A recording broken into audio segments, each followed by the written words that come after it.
I think most of us absolutely loved the Chao garden in Sonic Adventure 2. Being able to raise and level up Chao offered a ton of replayability to the game's levels. If you weren't hunting down animals or chaos drives, you were certainly spending your time trying to collect as many rings as possible to afford the ridiculously overpriced merchandise in the shop. So you naturally find yourself playing quick levels that had high ring counts so that you could slowly grind your way up to being able to afford bigger and better items.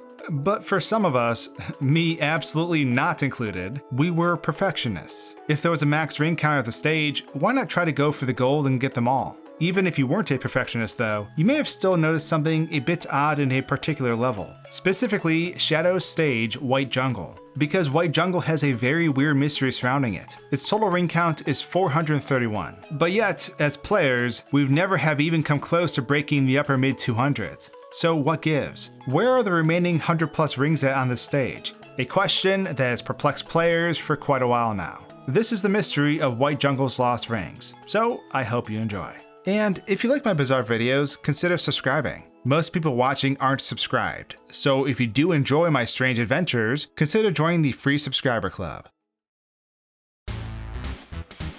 To set the stage, in mid-2019, I found myself embarking on a quest to try to clear every dark story level in Sonic Adventure 2 as Knuckles. I had previously attempted the opposite challenge with Rouge the Bat earlier that year, taking on every single hero stage. Now, the benefit of playing as treasure hunting characters is that they typically give you huge advantages when it comes to clearing open areas, and they become severely disadvantaged when you're stuck indoors. White Jungle's spawn location starts our player high in the sky as they fall down to the stage. Typically, this action jumpstarts our run through the stage, as our speed-based character takes off running downhill. But as a treasure hunting character, being loaded onto a stage where we're not supposed to be, it's incredibly important to maintain our height. I knew that grabbing any sort of vine with a character like this could leave me soft-locked. So upon spawning, I tried to maintain as much vertical height as possible. So instead of running the course, I was going to fly it. Now it's important to follow the stage though, because if at any point the stage unloads out of your view, it'll be impossible to tell where you are at. So after several re-attempts, I figured out the path I needed to head towards and flew outwards way above the first half-pipe area.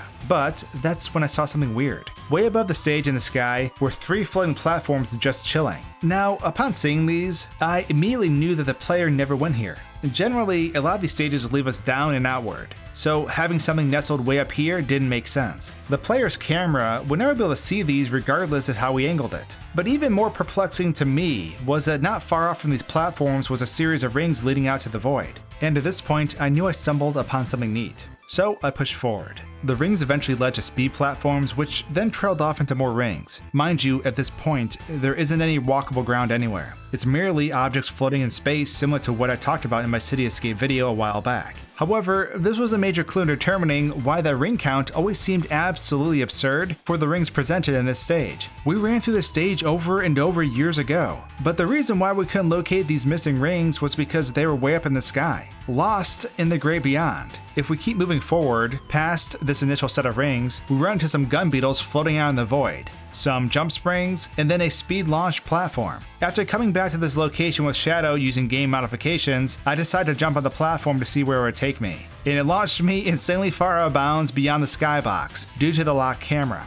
Shadow wasn't looking too hot either once he got out of bounds, because the farther Shadow moves out in space away from the camera, his floating point values get thrown off and the dude turns into a jumbled mess. It's terrifying. But scrambled Shadow aside, the trail seemed to end here, but apparently this was only the beginning. And it turns out that this wasn't the first time this was documented. So typically when I find something interesting in a game, I write it on a big old list of future video topics that I like to cover. And of course, before diving in, I always want to double check to see if someone else had found it too. That was the case with this particular discovery, and it looks like 2 individuals took it a step further. Users SPEEPSHighway and Irregular had documented this strange finding back at the start of 2017. In SPEEPSHighway's video, it is detailed that the set of objects that we see above White Jungle in this particular location are actually part of an early layout of Green Forest objects. In the video, Speeps loaded this set of objects onto Green Forest, and while not entirely functional, it lined up with the terrain that Sonic normally runs through. But beyond what I had tinkered with when I originally found it, apparently this object set pretty much lasts through the entirety of the stage. This is where Irregular Zero's video comes into play. Using the coordinates of the swapped object locations of where they appear on Green Forest, those coordinates could still be used to pinpoint where these objects were in the void within White Jungle. What's even more incredible is that it looks like through this method, while coming through all the object locations, Irregular Zero may have been the first player to painstakingly go through the Great Beyond to obtain all the collectible rings within the stage, collecting a grand total of 459 rings out of the absurd 451 total, achieving a perfect rating, which is pretty incredible. There's a whole mess of objects out in the Great Beyond, from checkpoints to additional enemies and even more platforms. But it's incredibly neat to know that as players raced through this jungle time and time again, a whole treasure trove of rings was above them out of reach, just waiting to be collected. That's kinda cool to think about. And with that, I highly recommend swinging on over to SPEEPSHighway and Irregular Zero's channels in the description below to give the full exploration a gander. I merely encountered the tip of the iceberg, and they found the whole thing. Cheers.